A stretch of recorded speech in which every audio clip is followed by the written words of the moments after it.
আসসালামু আলাইকুম, welcome house of cooking recipe and blog চ্যানেলে। কেমন আছেন সবাই? আলহামদুলিল্লাহ, আমরা সকলেও ভালো আছি। আজ আমি আপনাদের সাথে শেয়ার করব চিকেন সটে। খুবই সহজ পদ্ধতিতে আজ আমি আপনাদের সাথে এই চিকেন সটে রেসিপিটি শেয়ার করছি। সেই জন্য এখানে আমি 500 গ্রাম বোনলেস চিকেন নিয়েছি, তার সাথে কিছু স্পাইসি নিয়েছি, যেমন হলুদ গুঁড়ো, লঙ্কার গুঁড়ো, আদা রসুনের পেস্ট, তারপরে লবণ, কাশ্মীরি মির্চি, গরম মশলা গুঁড়ো। আর কাশ্মীরি মির্চি জাস্ট কালারের জন্য ব্যবহার করেছি।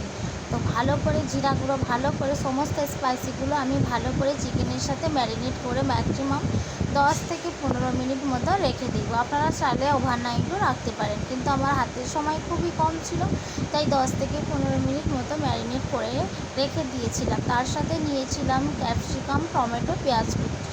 আপনারা চাইলে এখানে পার্পল কালারে বা হলুদ কালারও ক্যাপসিকাম নিতে পারেন, আরও কিছু ভেজিটেবল অ্যাড করতে পারেন, কিন্তু চিকেন শটের জন্য এই 3টে ভেজিটেবল মাস্ট বি দরকার।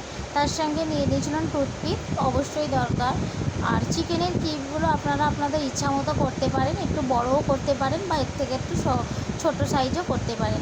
আর এখানে আমি বেসন নিয়ে নিয়েছি 2 কাপ মতো, তার সাথে নিয়ে দিয়েছিলাম 1 মুষ্টি মতো ময়দা, আর তার সঙ্গে সমস্ত স্পাইস দিয়ে একটু ভালো স্মুথ পেস্ট বানিয়ে রেখেছিলাম। একে একে আমি এই টুথপিকের মধ্যে চিকেনগুলো ভালো করে ফিল করে নেব। চিকেন শটে বানানো খুবই ইজি, জানেন তো, খুবই সহজ। আর এই সামান্য এত সহজ জিনিসটি দোকানে কিনতে গেলে কতই না দাম, আর সেরকম ভালো কিছু দেয়ও না। এইভাবে আমি টুথপিকের মধ্যে চিকেন শটে বানানোর জন্য চিকেন, পেঁয়াজ, ক্যাপসিকাম আর টমেটোগুলো দিয়ে দিলাম। তো দিয়ে ভালো করে সমস্ত টুথপিকে ফিল করে নিলাম। এখানে আমার সমস্ত শটেগুলো মোটামুটি রেডি হয়ে এসেছে। তারপরে যে বেসনের ব্যাটার বানিয়ে রেখেছিলাম তাতে ডিপ কোট করে নিয়ে ফ্রাই করে নেব, হয়ে যাবে তাহলেই চিকেন শটে।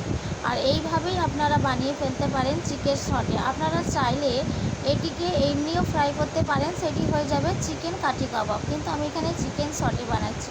সেই জন্য কড়াইয়ে তেল দিয়ে দিলাম। কড়াইয়ে তেলটি খুব ভালো করে গরম করে চিকেন শটেগুলো ঢালতে হবে। এখানে ভালো করে তেলটি গরম হয়ে গেছে, আর এই দেখুন ব্যাটারের মধ্যে আমি ভালো করে চিকেন কাটির টুথপিকের মধ্যে যে ফিল করেছিলাম সেটি ভালো করে ডিপ কোট করে নেব, করে একে একে দিয়ে ভালো করে ফ্রাই করে নেব।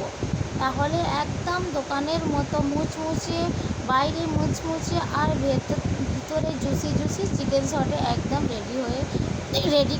রেডি করে নিতে পারেন। এটি তো সন্ধ্যের নাস্তার জন্য খুবই একটি মজাদার লোভনীয় জিনিস। তাছাড়াও আপনারা ভাত রুটির সাথেও খেতে পারেন। তো বাজারের জিনিস না কিনে সবসময় ট্রাই করবেন বাড়িতে কিছু বানিয়ে খাবার। আমি তো সবসময় চেষ্টা করি বাড়িতে কিছু বানিয়ে খাওয়ার, আর সেটি আমি আপনাদের কাছে তুলে ধরি। আর যেটুকু রেসিপি আপনাদের কাছে শেয়ার করেছি সবই একদম সহজ পদ্ধতিতে। এইভাবে একে একে আমি শটেগুলো রেডি করে নিলাম। এখানে চিকেন শটেটি একদম মুচমুচেভাবে রেডি হয়ে গেছে, দেখতেই পেলেন। সামান্য কিছু উপকরণ নিয়ে আমরা সন্ধ্যের নাস্তা বানিয়ে ফেলেছি। বাজার থেকে না কিনে শরীরের জন্য ক্ষতিকারক, প্লাস টাকাও অনেকটাই নষ্ট হয়ে যায়। সে কম, তার অর্ধেক টাকায় আমরা বাড়িতে সবাই মিলে আনন্দ করে বানিয়ে খেতে পারি এই রকম চিকেন শটে। আর কতটা সহজ, আপনারা ভিডিওটা পুরো দেখলে বুঝতে পারবেন যে কতটা সহজ। বানিয়ে ফেলবেন এইভাবে, একদম ওপরটা ক্রিসপি, ভিতরটা জুসি জুসি চিকেন শট। আল্লাহ হাফেজ সবাইকে।